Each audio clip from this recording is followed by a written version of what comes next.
کتابوں میں بھی ہے کہ آپ کبھی جو ہے نا مختلف پیریڈز کو جو ہے نا وہ کمپیریزن کرنا کریں، ٹھیک، کیونکہ ہر دور کی اپنی ریکوائرمنٹس اپنی، ہوتی ہیں، ہر بالکل، اور دور اسی کا اپنا حساب سے وہ ماحول چلتے ہوتا ہے. ہیں. ہاں، ہوں تو اس زمانے میں ظاہر ہے بہت، لیکن چونکہ پاکستان کی فلم انڈسٹری اس زمانے میں عروج پر تھی تو بڑی بڑی زبردست فلمیں بنی، بہت اچھے اچھے ڈائریکٹر تھے، بہت بہت اچھے زبردست، اچھے واقعی. اداکار بھی تھے. اس کے بعد ایک پیریڈ آیا جب فلمیں ختم ہو گئی، اب دوبارہ شروع ہوا ہے، اور اب بھی اللہ ہاں، تعالیٰ کے اور فضل و اچھی کرم فلمیں سے بن رہی ہیں. بہت اچھی فلمیں بن رہی ہیں، اور جو اداکار اور جو اس میں معیار ہے پکچرائزیشن کا، فوٹوگرافی کا، اداکاری کا، میرے خیال ہے وہ کسی بین الاقوامی اس سے کم نہیں اس ہے سے کم معیار. نہیں ہے. جی ہاں. لیکن مجھے ایسا لگتا ہے کہ اس وقت کے جو فلمی گیت تھے وہ زیادہ مقبول ہوتے تھے. نہیں، میوزک تو خیر اس کا مقابلہ ہی کوئی نہیں ہے. دیکھیں آج کل کا میوزک جو ہے وہ شور ہے، اس زمانے کا میوزک جو ہے اس میں ایک میلڈی ہوتی تھی، شاعری بہت اچھی ہوتی تھی، ٹھیک ہے نا.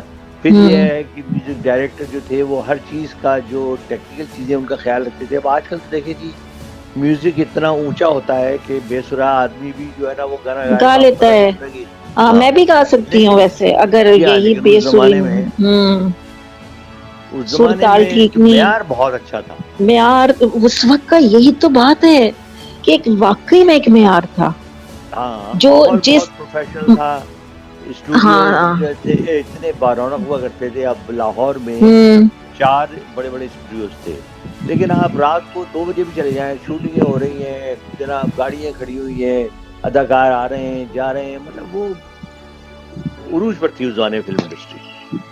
یہ تو بات بالکل صحیح ہے کہ عروج پہ تھی. اور اس وقت کے جو سنگرز ہیں وہ تو بس کس کو نہیں پتا، سب ہاں، کو پتا ہے کہ یہ کیا سنگر کہیں، وہی تو میں کہہ رہا ہوں. وہ چونکہ وجہ ہی ہے نا کہ دیکھیے وہ ساری، اب دیکھیے میوزک ایک ایسی چیز ہے کہ جس میں اگر میلڈی ہو اور گانے والے میں بھی میلڈی ہو تو وہ آپ کے ذہن پہ میں بس جاتے ہیں. جیسے آپ دیکھیں پرانے گانے آج بھی نئی نسل کو تو اس لیے اچھے نہیں لگتے کہ انہوں نے وہ سنے ہی نہیں ہے، لیکن ہم لوگوں کو آج بھی پرانے گانے چل رہے ہوں تو آپ کو مزہ آتا ہے سننے میں. نیا گانا آپ فار ایک دو ایور دفعہ ہیں وہ. سنیں گے، اس کے بعد آپ کہیں گے ہاں، چھوڑو یار یہ سنا ہوا ان ہے. کی لائف بڑی ہے، مطلب جی ہاں، بالکل. آج کل کے گانوں کی لائف چھوٹی ہے. ہوں، 2-3 بالکل. دفعہ سننے کے بعد نا ایک تو یاد بھی نہیں ہوتے، اور یاد رکھنے کو دل بھی نہیں کرتا، اچھا، اور آپ بس نے دل مجھ بھر سے بھی جاتا ہے. کہا تھا کہ میں آپ کو کوئی فلم والوں کا یا کسی کا لطیفہ سناؤں، تو میں آپ کو 2-3 ہاں، بڑے مشہور بڑے مزیدار چلیے واقعات چلیے. سناؤں ٹیلی ویژن ہاں، کے. اچھا اس زمانے ٹھیک میں ہے. ٹی وی بھی پورے عروج پر تھا ہوں اور نیا نیا آیا تھا، تو ہوں ظاہر ہے ٹی وی میں ٹیکنیکلٹیز بڑی کم تھیں، فیسلٹیز نہیں تھیں. مثلا ٹی وی ٹیلی ویژن اسٹیشن جو پہلا قائم ہوا وہ ہاں. ریڈیو کا ایک پورشن تھا جہاں پر عارضی اسٹوڈیوز بنا دیے گئے، اور اس میں اچھا. یہ سمجھ لیجیے کہ صرف ایک بہت بڑا ہال تھا جس کو 3 حصوں میں تقسیم کر دیا گیا.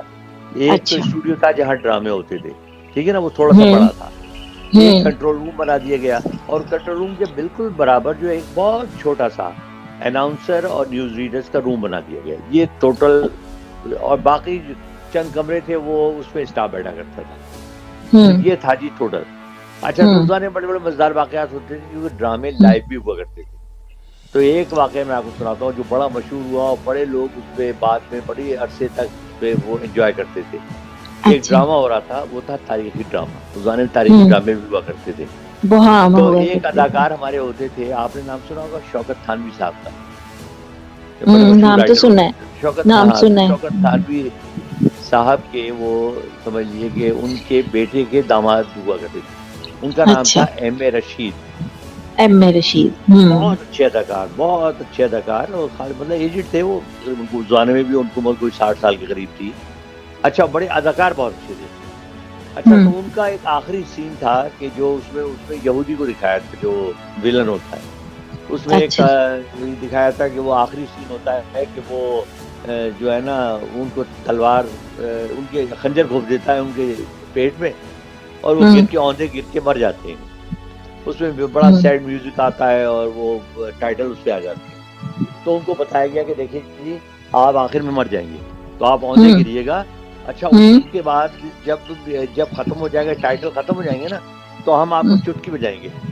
تو جب اچھا. چٹکی بجے تو آپ اٹھ جائیے گا، یعنی اس کا مطلب ڈرامہ ختم ہو گیا ہے. ختم ہو گیا. اچھا جی. ہاں. اچھا، وہ ذرا بڑے اب ظاہر چونکہ بڑا وہ ٹریجک سین تھا تو سب ہوں بیٹھے وہاں بھی بیٹھے ہوئے بڑے